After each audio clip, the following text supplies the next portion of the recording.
Well, Brink is a brand new title from Splash Damage and Bethesda, and it's an original new universe. It takes place on a place called the Ark, which is an immense artificial floating city, built at sea as kind of a contemporary green vision, but now existing around 2045. It's lost contact with the rest of the Earth, and it's the focus of a really isolated and horrific conflict, essentially on the brink of civil war. In the game, you take on a role playing either for the Resistance or the Security, and you take on a combat role that suits your preferred playing style. So you can be a soldier, an engineer, a medic, an operative, that kind of thing. Anytime you want, you can push up on the D-pad or middle mouse button if you're playing on PC, and it brings up a wheel of all the missions you could do right now based on who you are, based on what's going on with your team, based on what the bad guys are doing.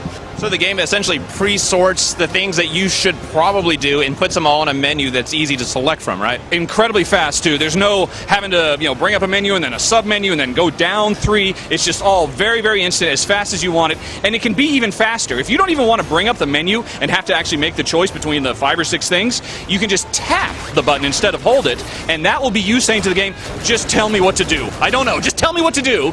You're showing us the character creator, and it's a lot of really buff dudes. They're really ripped. They got like a million muscles on them, muscles that I don't know if they actually exist in real life.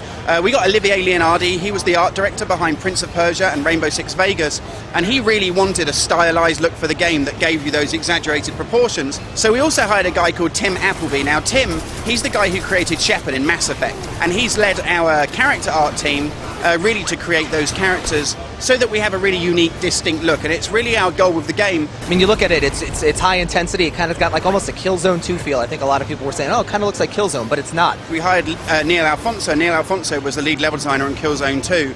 So I suppose part of our inspiration comes from, other good-looking games. There's some really interesting stuff we're doing above and beyond the normal stuff you've seen in, pretty much all the other console shooters out there. Is just to give players an experience where they have the freedom to choose what it is that they want to do, how they want to play. So you have the freedom in movement, for example, with a smart system, and that stands for smooth movement across random terrain. You choose where you want to go, making tactical choices. If you want to climb this wall, if you want to vault over something, if you want to slide under a table.